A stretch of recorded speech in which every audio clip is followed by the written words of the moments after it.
damage it causes. And you've seen that with all the other psychiatric disorders. It really comes down when you're making the diagnosis. Can't be caused by something else, and it has to be in some way significantly impairing ordinary function. So we're going to look at how stress shows up and all kinds of labels and all kinds of things like that. Maybe one last thing, I'm going to turn my phone off because I just know it'll ring in the middle of everything that we're doing. Yeah, that's probably about right. We'll get to settings, and I'm just going to go straight up mute. Not even temporary, just stay quiet. Okay. Okay, so let's look at this. I've got learning objectives up for this one. I will have learning objectives up for obsessive compulsive. I thought I had put them up for a left house, but I didn't. I'm still dealing with post-traumatic disorder. There's some things I want to do with that a little bit different than what I have done before. And personality disorders I haven't put up at all yet. That's this afternoon's theme. That may be my most fun topic of all. I just love personality disorders. Well, what about Dr. Natasha's birthday? Her birthday, y'all just kind of sent that out just for fun. I don't know what she's going to do with that. I haven't told her because I had to just chop all the names out of the people who didn't need to know. So y'all do with it what you want to. It could be, do whatever you want to. Only thing I didn't tell you is how old she is, and I will not do that. If I did that, that would be kind of rough. It would be kind of rough on me. Okay, so let's just move into the stress. It's very common in primary care, just like anxiety, like depression, underdiagnosed, undertreated. Only about 1 in 4 people with anxiety actually get treated. Okay? There is a lot of somatization. Y'all know what that word means? A body response. Could be twitching, racing heart, stomach in a knot. A lot of things can show up. So somatization. You will see a lot of somatization in primary care practice, and honest to goodness, you have to be able to begin to distinguish, is it real or is it something as a relationship to stress? And I think that makes a lot of things hard. The presentation is hard to sort out from, is it real disease or is it anxiety, which also is real disease, okay? Here's some sources. There are a lot of data sources, but this is the most important point on this slide.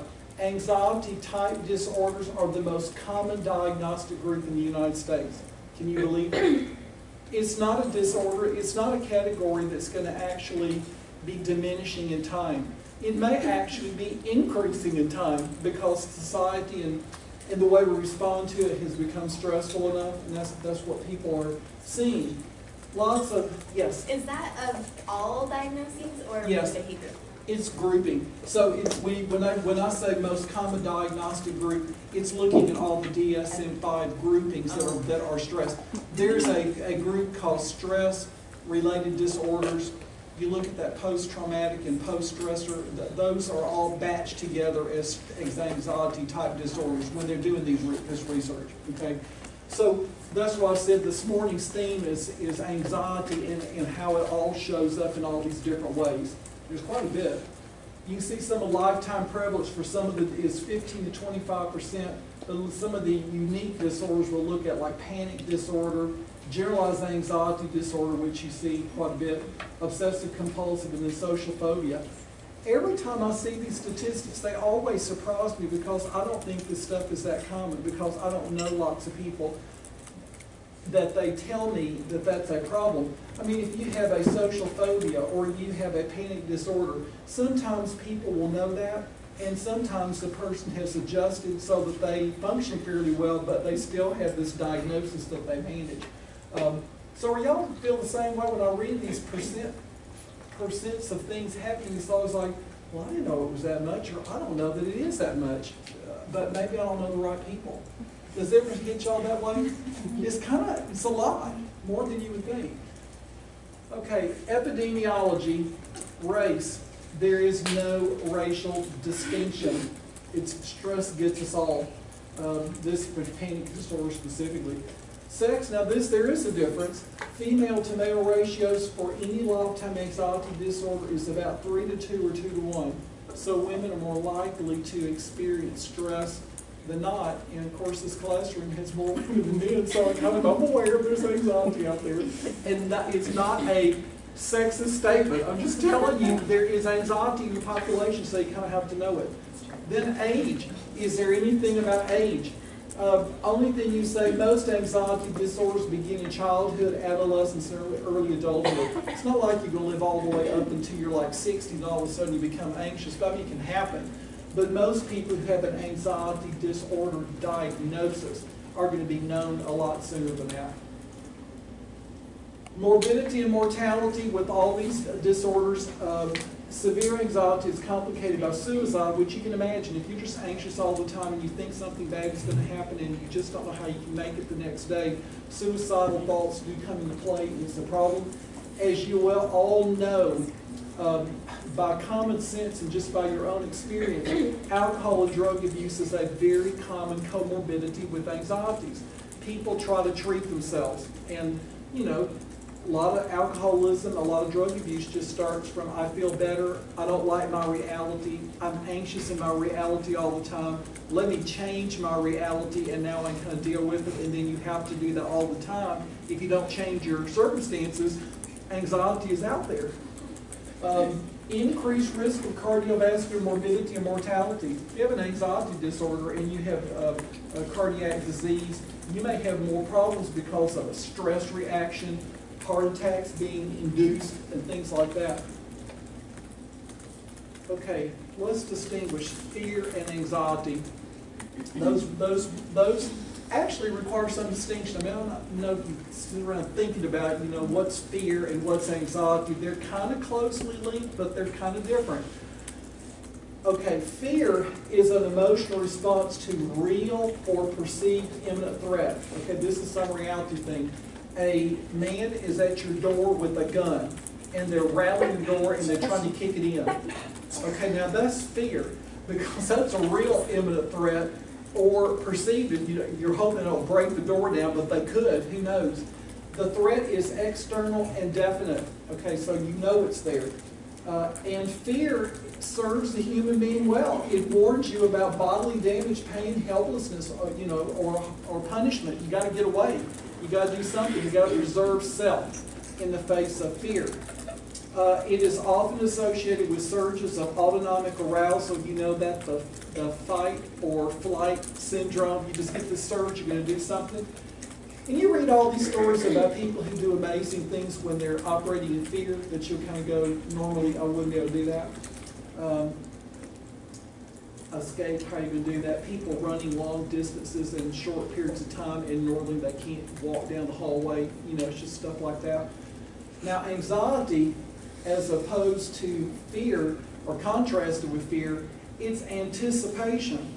It's not real, it's not there. It's just thinking it's going to show up one day. And so you start having a response to that. The threat is usually internal, vague, or unknown. So anxiety comes in here. You might be going, I'm going to fail this class before you ever start the class. Okay, nothing's happened, but you're just anticipating, ooh, it's coming. You know, it's neurology, it's the end of the world. Everybody has problems with that. And so you have this anxiety. It's not really a real or perceived imminent threat, but maybe I'll have to redefine it. But mostly it's anticipating with dread, something coming down the road. It's often associated with muscle tension and vigilance. Okay, there's one somatization, tight muscles. Did y'all learn with headache, these tension headaches, it all goes right back in here, and neck, base of the skull, just all this kind of stuff. And you see yourself drawing up like that? That's one of the therapies, is to actually kind of relax all the muscles and kind of gradually work your way from group to group to group until you're completely relaxed. And you have to think about it. And you can do it. You ever try that? Just a little sideline over here. When you're really, really stressed and you can't sleep, and that will happen to you in a program like this, you'll just have all the thoughts of racing and racing and racing. What you do is you have to just consciously decide that you are going to relax your body, because if you will begin to pay attention to your muscles, you'll notice that things are tightened up and you cannot go to sleep like that. So then you have to start thinking. You can do head to toe, or you can do toe to head. I don't care how you want to do it. I'm going to relax my neck, and then you just consciously start thinking, relax neck. Then you'll think shoulders, relax shoulders. Then you just kind of work your way down, and you will feel very different, but you're consciously relaxing yourself. Sometimes that's enough to take you to a state of sleep. So it's actually a therapy technique. I'm just giving you some little tidbit that you can use right now. There are also avoidance behaviors. If you're afraid something's going to happen, let's say you're afraid of neuro, then you just take an elective this semester and move it to next semester. It's kind of avoidance you do now. There have been a lot of people in academics who are afraid of certain classes that move things around them to finally they can get over the hump. I did it. Did y'all not do that? I'm not taking that class here. I'm taking it over here. Okay. Or I'm only going to take that and I'm going to lighten the rest of my load because I don't want to get killed off with that class. Okay. Let's look at DSM-5 classifications. And there's quite a few. The ones I've put in bold are some of the ones that we're going to look at more specifically. And this appearance of these disorders in DSM-5, they are grouped in the manual according to the typical age of onset. So you start with like separation anxiety disorder. That's a child that hangs onto the pants leg of the parent, doesn't want to be left alone or be separated. Selective mutism, that's, without going into all the criteria, that's just when people don't talk. They just get into a situation where they simply clam up, can't talk. It could be a lot of things that could produce that. New people around, go to school, new classroom, can't say anything. Then specific phobia, social anxiety disorder, also called social phobia, panic disorder, which we've all kind of gets dramatic press, and you see things about that. Then agoraphobia, we've all heard about that, can't get out into public spaces of one sort or another. Then generalized anxiety disorder, kind of the grab bag, catch-all diagnosis if you don't know what to do with what you've been hearing, but it sounds like anxiety, you can always label that. And then you have the ever-classic, ever-present in every diagnostic criteria, substance medication-induced anxiety disorder.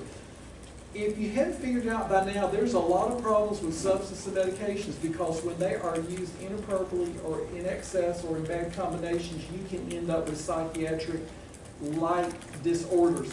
And until you ruled out that a chemical has caused it, then you don't really have a psychiatric diagnosis other than this one.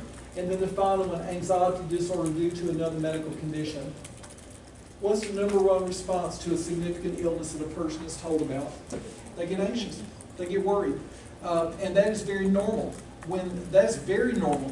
But when that anxiety paralyzes and changes the way they live their life in a substantial way, now you get to a diagnosis. Okay? Everybody tends to see themselves in these diagnostic categories. And I think that's normal for you as learners. But the truth is that most of you don't have any of these disorders because they don't disrupt normal functioning. But you'll see all the categories. Yep, I've had that. Yep, I've had that. Yep, I've had that. The only thing won't be, yep, I had that, is significant disruption of academic, family, social life in some way. Let's look at some general considerations about anxiety. Okay, pathophysiology. I looked at this again. There's just a bunch of junk I can haul out, but I'm just telling you, there is no clear, we don't know why. Okay, we just don't know why. Except that there is probably a genetic vulnerability that runs through groups of people with the diagnoses. And that genetic vulnerability has to be paired with a stress of some sort. That stress could be the situation. It could be a life event over which you have no control whatsoever, or just some vague, undefined causes, just a sense of threat in your area or in your life that you don't really know about or can define. So if you put a genetic vulnerability with a stressor of some sort, then you may end up with anxiety-connected diagnosis. There are mediators of stress in the central nervous system. It's all our friends again. Serotonin, hello. Norepinephrine, hello. GABA, hello. Okay, those in some patterns may be involved. And again, like I said, when I went through looking at all this stuff, I looked at it again, I thought, I can put up here slide after slide after slide of things that people say. It won't change one iota about what you're going to do or how you respond to it. It's interesting if you want to be a researcher, but I'm just not going to worry you with all that detail. The major mediator stress peripherally is the sympathetic nervous system.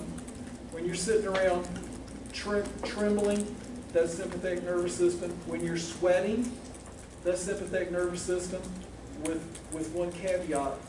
What is the postsynaptic fiber when you stress, when you sweat?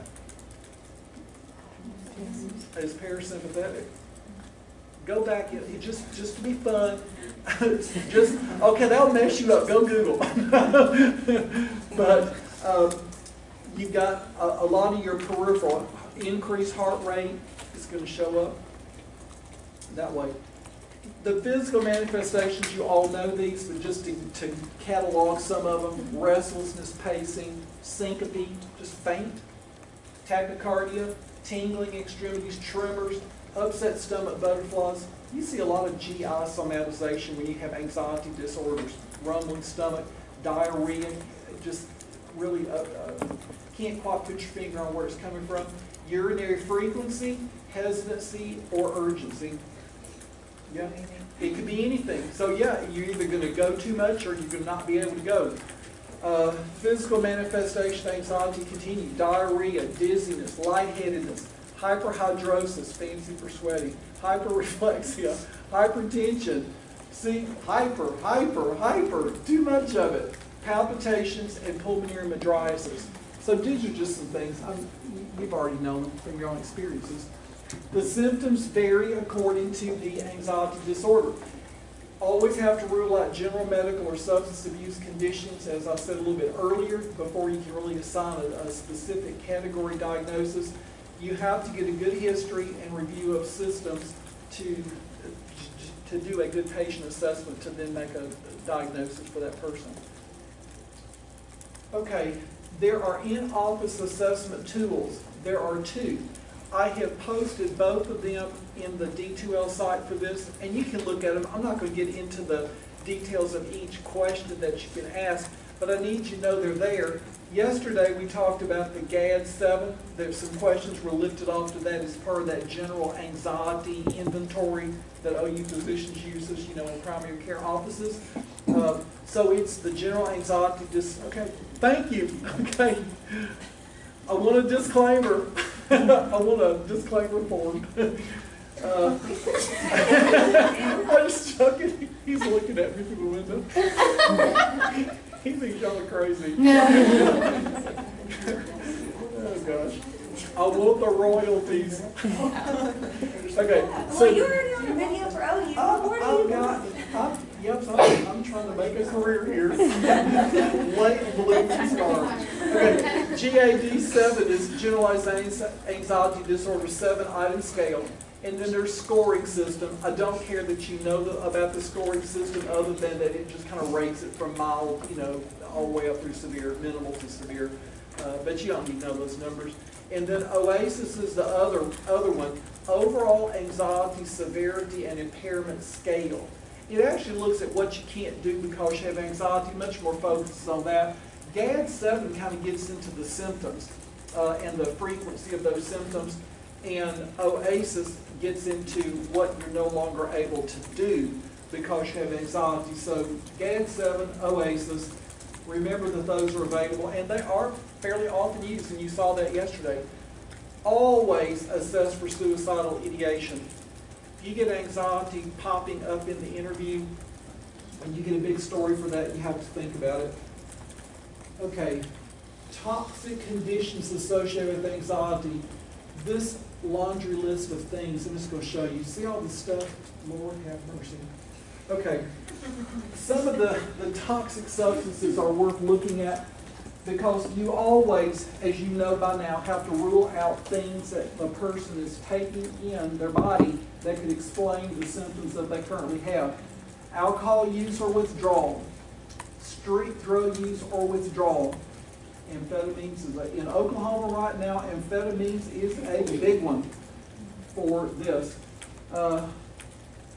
almost honestly, not to be biased in any way, if you have somebody from far rural Oklahoma and there's a lot of odd behaviors and stress related, you've got to think about this. And if you don't rule it out or ask the question, you're really being negligent. Sympathomimic agents, pseudoephedrine, phenylephrine, a lot of the over-the-counter preparations that are stimulating of the sympathetic nervous system can cause problems. Vasopressor agents like dopamine, caffeine use or withdrawal. Okay, y'all ever done caffeine withdrawal just to see what that's like?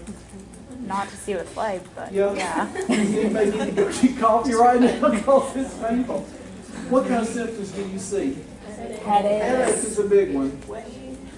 You get shaky. I get like on edge, like irritable. Yeah, like snappy. Yeah. Just more snappy. Grumpy. Yeah, that's right.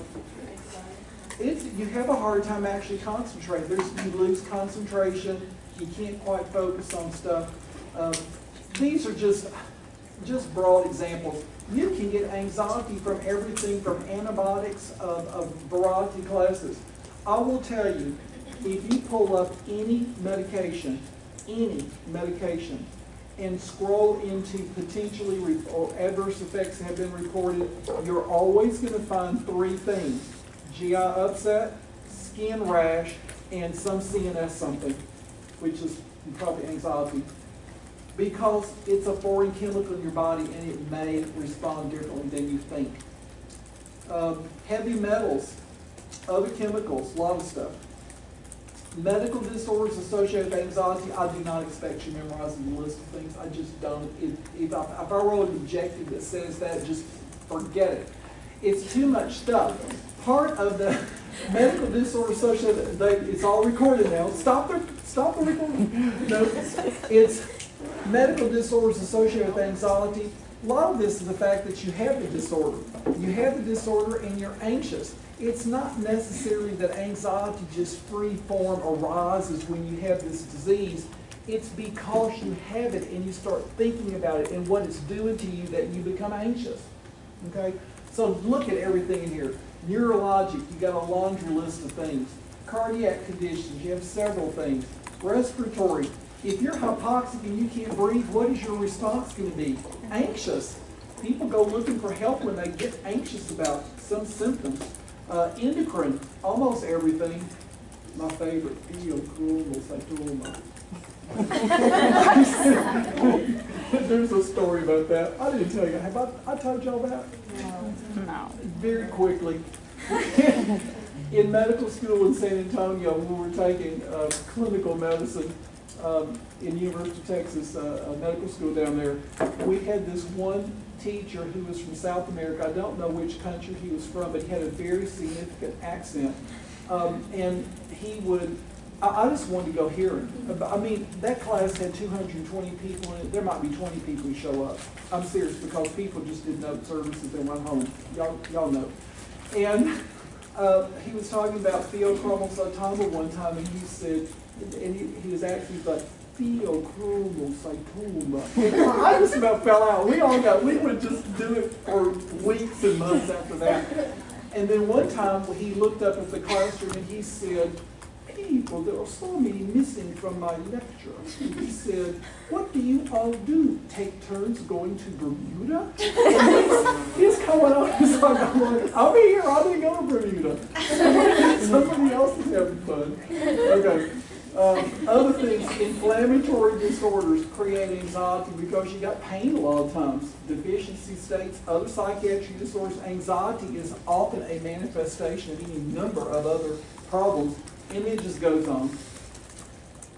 Lab assessment.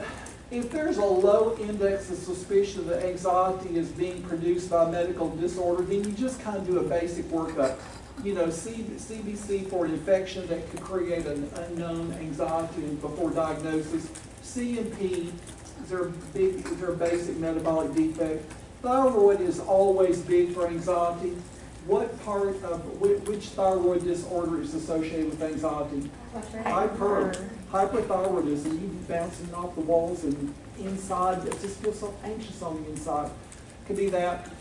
You always want to rule out thyroid function when you're looking at psychiatric disorders.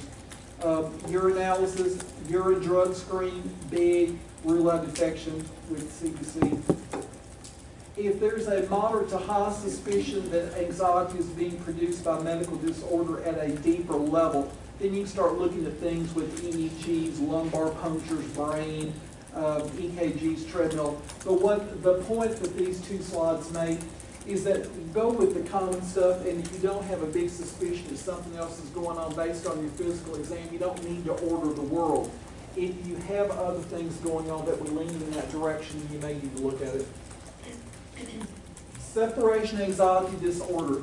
Okay, there's folks here with children. Can anybody relate to separation anxiety disorder? Does anybody here, do your children do that to you when you're up here? Not anymore. Shannon, do they do it now? They hold onto your leg and you're kind of walking. I remember when Kieran was really little, it's not that uncommon for children to hang on to their parents when they're put in an odd situation or they feel like they're going to be left alone. They'll hang on to you. First day of school, it's when it persists and becomes very debilitating for periods of time. So you'll see that. And then there's also the parental separation anxiety disorder that probably goes with it because it's really hard to be separated. Let's look at it as a diagnostic criteria.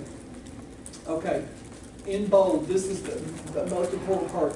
Developmentally inappropriate and excessive fear or anxiety concerning separation from those to whom individuals attach. Inappropriate and excessive is kind of the operating thing. You must have 3 of the following, and there's bunches of things you have.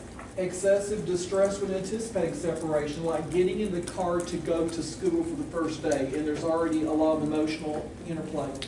And that would happen every day you get in the car to go to school. Okay, that just over and over again. Persistent excessive worry about losing attachment figure or harm to them. Mommy, will you die? What will happen if you die? Are you going to die? Or you get in the car to go to work? Are you not going to come back? You know, it's that kind of a thing. Persistent excessive worry about future events. For example, getting lost, being kidnapped, having an accident, becoming ill that separates one from the attachment figure. Kind of like fears of that. If I go to the mall with you, will I get separated from you? Will I ever see you again? That type of a thing. Persistent reluctance or refusal to go out, away from the home, to school, to work, or elsewhere because of fear of separation. And then persistent reluctance about being alone or without the attachment figures at home or elsewhere. Now I would say my dog has DSM5 separation anxiety because he's crazy. I mean, he likes me. But I know it's not, a dog can't have DSM5 diagnostic criteria. But there are dogs who I think actually probably do have that. They are just upset all the time while their master is gone, and then when the master comes back, they're happy and they can relax. My dog has that to an extent. When I go home, we have clips. Dr. Latassi has video clips. Hey, we had this, I'm going to have to get this from her because I didn't know she was doing it. I'll just departure here. In my new office, I've got wood floors. I love my office. And I mean, this chair on rollers, you know, and I just like rolling around. It's really pretty good. So that's just okay for me. The German Shepherd likes to jump up on me, and because it just freely moves, he will walk me across the room in the chair. And I was like, the first time he did it, I started laughing like, oh, what are you doing? Just walking. I thought he's got his feet up on your shoulders in the chair, and he's just pushing you across the room. And I hit the wall, started laughing. I said, okay, you got to get this, Nick. This is pretty bizarre looking. So the other day I said, let's go get him on film. So I went in there, and he did jump up, but he didn't walk me across the room because he was going to be on camera. And I said, you are such a loser. I said, walk me across the room. So we had this video clip of him doing all of his all over me, you know, like his human candy. And then, but he wouldn't walk me across the room. But we will get it because he does do it. I've seen it. I've felt it. All right. And then here's the list, the laundry list goes on. See, you got all these things you have to have 3 of. Persistent reluctance or refusal to sleep away from home or to go to sleep without being near a major attachment figure. Repeated nightmares involving the theme of separation, just waking up, you know, Mommy, are you still here? Repeated complaints of physical symptoms, for example, headaches, stomach aches, nausea, vomiting with separation occurs or is anticipated, just an extreme reaction to it. Here's the timeline: at least 4 weeks in children and adolescents, and typically 6 months or more in adults. So it usually shows up in children, and that's what you usually think about when you think about the diagnosis, but it's not, doesn't mean that an adult cannot have it. It can happen.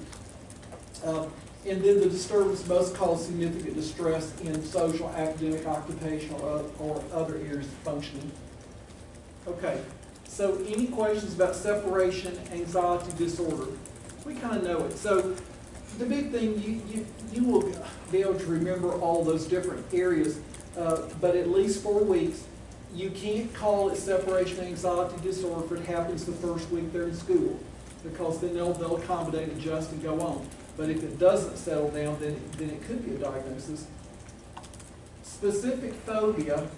How many people here don't like spiders?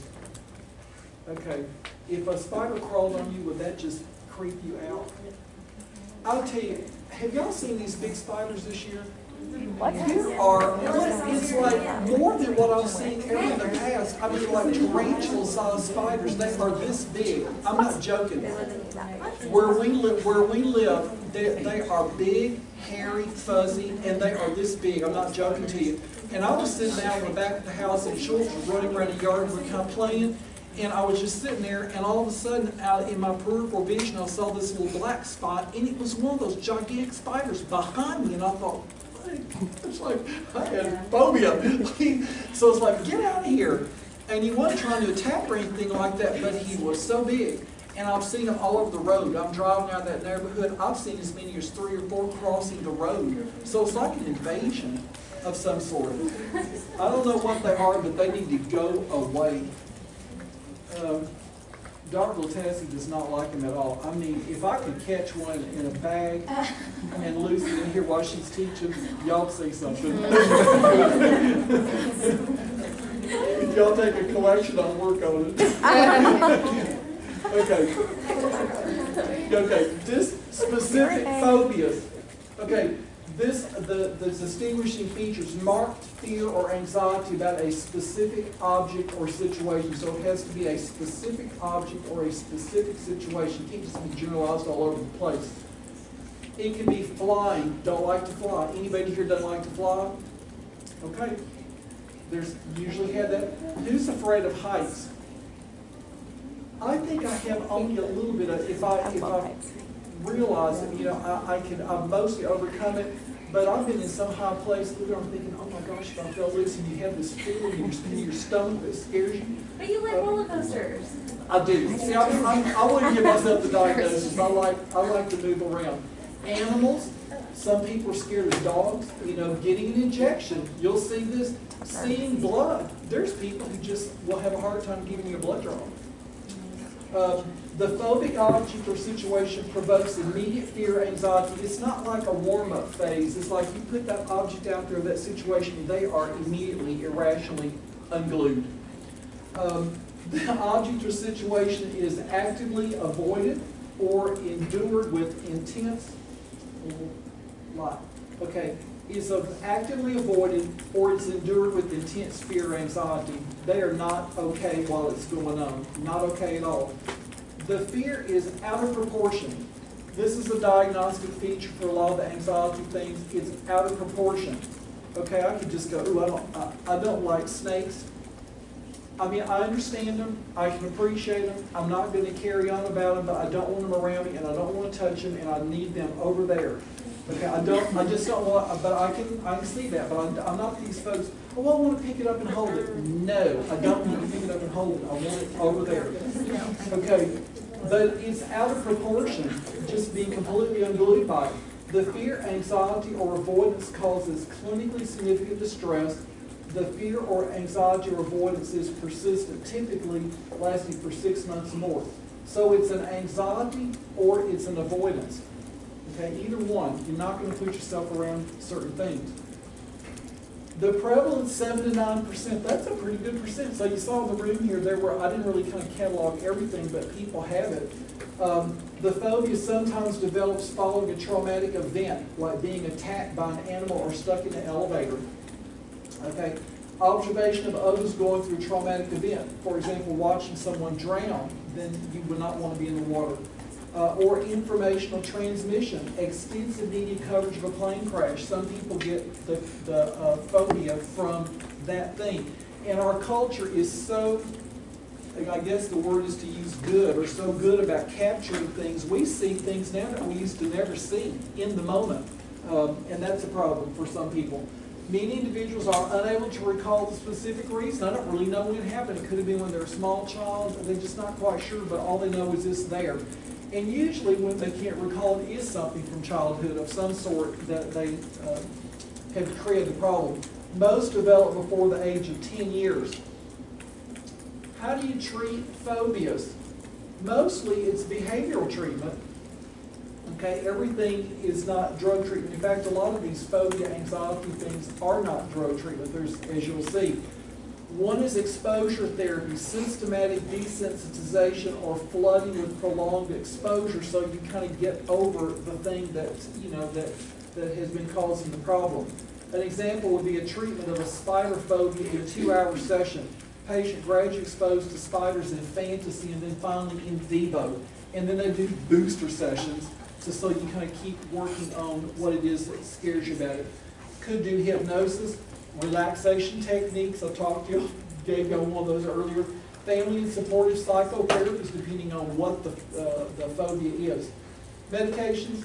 If you're going to use medications, there'll be anxiolytics, and Dr. Latesse will talk about those later today. Things like benzodiazepines, alprazolam, Xanax, double X. Everybody has to have it, they think, is there. For severe cases, temporarily as behavioral therapy started. So it's kind of like a bridge. I need to get your anxiety down sufficient enough that we can actually talk about it and kind of work our way through. Okay, here's the video clip.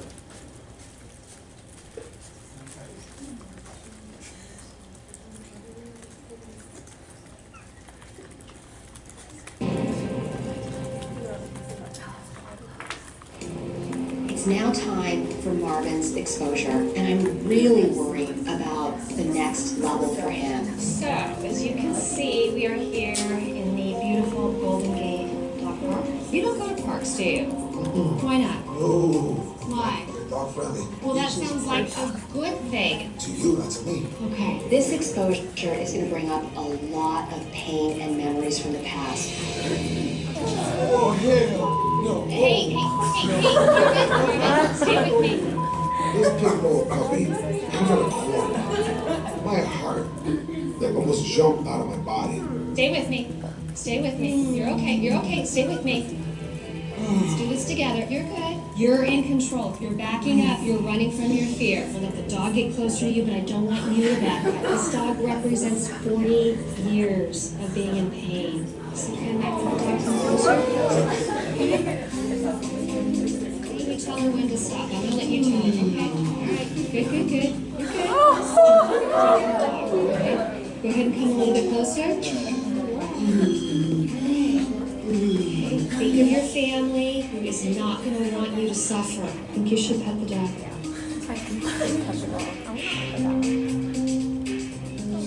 He's looking at me. No. Marvin, come on, Marvin. Think of your girls. Think of your girls. Think of your girls.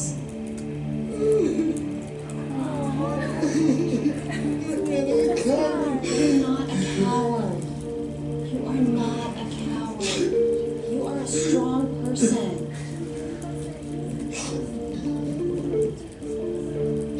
You're not a coward, Marvin. I close my eyes and I go back in time, like where I was when I was 5 years old. This is why you're confronting your fear, because you can't keep living like this. Okay? You can't keep living in sheer terror. Enough is enough. Babies. I know. With my babies. I know. So much. You cannot leave being afraid still. I know you're going to be scared, but you have to touch the dog before you leave. I'm sorry. Walk up to the dog.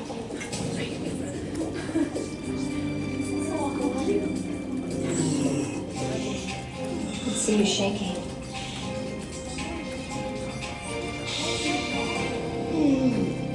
Oh my God. Look at you. Dogs don't fear, they go after fear. I know it's tough, but you're moving forward and you're regaining your life. Dog can come inside here. No. Hey, you can't bring that dog inside here. Pet bull gotta go. Take it somewhere else. I don't give a pet bulls and me don't get along. My name is Marvin Cruz. I'm 47 years of age. I'm terrified of pit bulls. My phobia started about maybe 5, 6 years old. My neighbor from like 2 doors down came over and we're playing in the yard, playing ball. This pit bull came in the backyard and was growling, going crazy. It attacked my neighbor, arms, legs, back, chest, everywhere. He had over 1,000 stitches on his body. Ever since then, if I see a pit bull, I'm ice cold, I'm frozen, I can't move. Baby, see anything out there? It's good? Yeah, honey, it's clear. You sure? When we go for walks, we don't go far. We stay around, and my dad, if he does walk with us, we'll use a 4-wheeler. Come on, sweet pea. She's sniffing. Just looking at him, he looks like he's not scared of anything. But when it comes to the pit bulls, he'll just freeze up like a little baby. My kids, on their birthday, my wife took them to the park. I'm at home. I won't go to parks. Sad, It's a shop that I should have been in. My kids' friends are always saying, "Where's your dad? Do you have a dad?" He's never here. And it hurts. It hurts a lot. Cheers. I need his treatment to get back to life again, to get back to reality.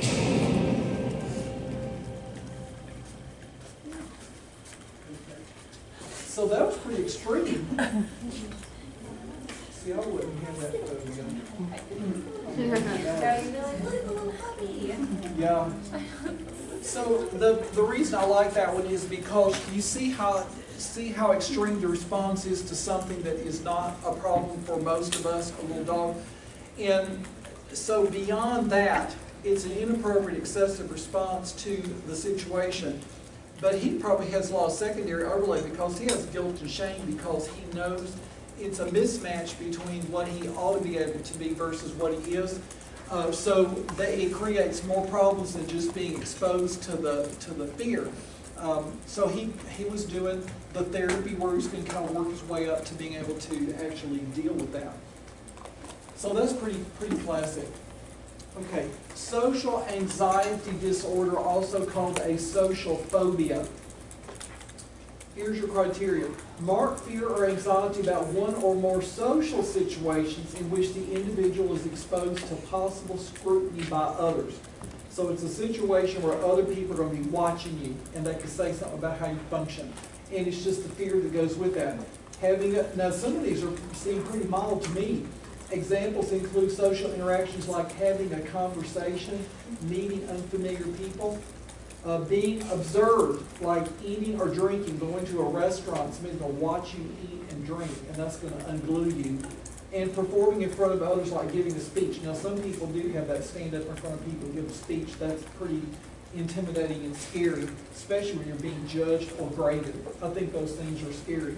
And to some extent, y'all don't have the diagnosis, but when you go in there the first time to do SPBL, there's all that fear of all that stuff because it's not just, you're not sure exactly how it's going to go or what you can do, but somebody's watching you and grading you. It just kind of ramps it up in the anxiety realms. The individual fears that he or she will act in a way to or show anxiety symptoms that will be negatively evaluated. For example, will be humiliating or embarrassing, will lead to rejection or offend others. So the fear is not only the interaction, it's the interaction that's being observed and the sense that you're going to be judged in some negative way, that you're going to be humiliated and feel terrible. I had when I was in the 9th grade, oh Lord, we had this one boy in the class did not like public speaking, got very anxious, very self-conscious, very gangly, very tall, very quick, didn't didn't really fit his clothes right. It's kind of like, y'all should get some better clothes, but how the high water pants, I mean, just too long. I mean, just a lot of stuff, kind of geeky. And he had to do a presentation in front of a room on a book report. And you had to know him to understand how it was so bad for him. I know now looking back. He got up in the front of the room to go give his book report, and he was doing his book report, The Tale of Two Cities. Had not read the book, didn't know anything, so that's just out there in the background. But when he went to stand in front of the podium, he stepped in the trash can. How you do this, I don't know. Just a round trash can, jumped in and just kind of bumbled and fell over, and then stood on the podium. I thought, oh, we're crumbling, and was just very anxious. Then could not answer any questions, and it just was a terrible situation. And I wonder now how that person's doing. And my mother was the English teacher in the class. This is a small country school. If y'all been to a small country school, you know that the teachers and the children end up in the same room. And she did a really good job of trying to help him, get back to his chair without being undone. But it took some help to kind of get him after that, because that was like a major trauma. And this was the 9th grade. To me, to be that awkward in 9th grade really is painful. Okay. The social situations must always provoke fear or anxiety. Okay? They are avoided or endured with intense fear or anxiety, and they're out of proportion. So you're seeing all these same things, same types of language used for the specific phobias. The fear, anxiety, or avoidance is persistent, and it lasts for 6 months or more. So this is a long-range thing. And it's not a thing, it's a situation that involves one or more social situations which the individual is exposed to possible scrutiny by others. Okay? When you come across a spider, you're not necessarily going to be overwhelmed by the scrutiny of others. It just kind of happens. This is a little bit different. It's significantly distressing. Okay, so what is it like to have a social anxiety disorder?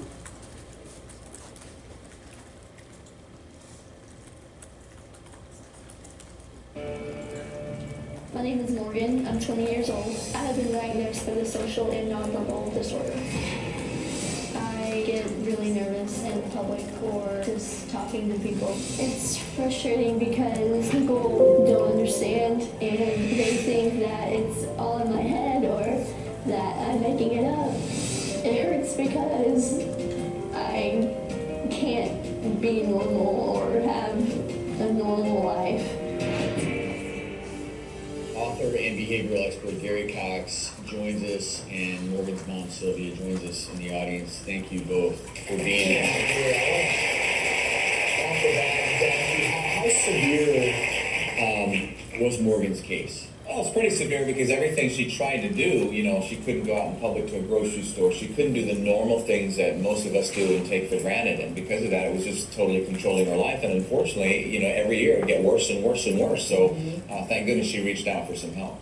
And this is a bit of a unique scenario. We've had Gary on the show many times before. But in this case, Morgan's anxieties were so severe, we had to have Gary meet with her. Explain the techniques that you used with her. The first thing that I needed to do is identify, is she really a normal person? Well, when you talk to her without all this other stuff, she's totally normal. So what it is she's buying something and playing a story and a recording in her mind that causes all these things. So my job was to go in and help her rewire that and transform that thinking. Were you successful with doing that? Absolutely.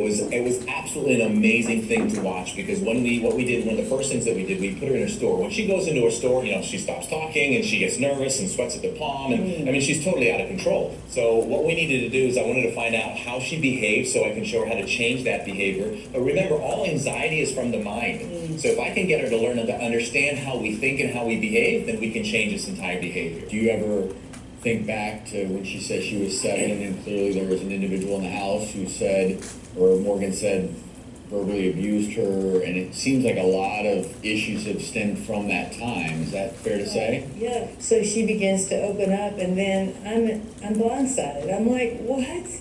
You mean you carried this your whole? She was so good at suppressing emotion that I thought she was shy. I thought she just. So you had no idea it even happened. And I think that her story is probably one a lot of folks can empathize with. And Gary did sit down with Morgan after that. He took her to the grocery store to see if she could overcome some of her anxieties. So your anxiety level is? A 5. I'm in a situation I'm not familiar with, but I am in control. Oh, you can't be in control. There's no way. It's not possible. I'm not abandoned. I'm in control. How can you be in control? I can breathe. It's not possible. I'm not lost. And there's no problem. All right, let's go. Notice how fast you're going. You see with the egg turning going like. Yeah. 3 organic avocados. 1 packet of See how you made her say a different way about the experience, so she was arguing back for your I'm in a situation I'm not familiar with, but I'm in control. I'm not abandoned. I can breathe. I'm not lost. This is no problem. Let's get the 12-ounce salmon. Thank you for your kindness. 7 apples. I'm on a roll. Now you're looking not that you're lost. Now you're looking to find something. Where are we at right now? I got a 3. And there's that. Here's the ice cream. The bags. We got one more. Cranberry. We got the list done? Yep, that's it. All right, high five on that one. Good job. Scale of 1 to 10. Where are you feeling now on the anxiety level? 2. Oh, we're at a 2. Not too bad. All right, check out. Let's do it. I gotta feel good. Thank you. Me too. I went shopping in half of the time. Hey, what do you say you split some of that ice cream with me? No. Oh, come on.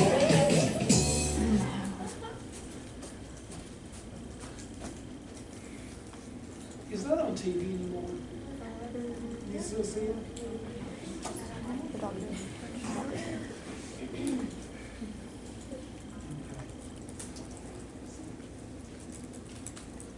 We're going to finish social phobia, then we'll take a 10-minute break. Rob will do like maybe a slide or 2 left on this one. Pick back up with it. Differential diagnosis.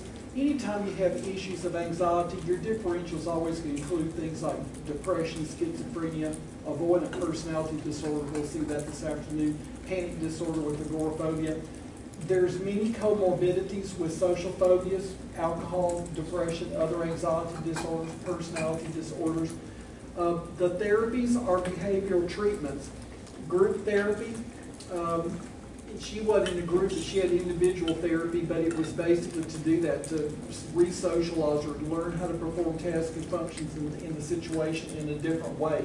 So you saw him talk in her ear, you know, this is, how are you out here, you're out in public, you're supposed to be crazy, you can't be in control, and she's saying, I am in control, so she was given the new story back. That's probably fairly expensive therapy because you got one-on-one somebody's time somewhere. Systematic desensitization for a feared social situation with the psychotherapist, which is what you saw. And then there can be group and systematic desensitization, use videotape feedback in fantasy situations. Pharmacotherapy, there's some things that can be used. I don't care that you remember the specific ones. These are FDA approved for social phobia. I don't care that you know at that level. I do care that you appreciate that SSRIs and SNRIs and MAOI inhibitors can be used as a therapy and adjunct to whatever's going on, you know, from a counseling perspective. Then beta blockers for performance anxiety, you know, people get those before speech or before they play a musical instrument in public.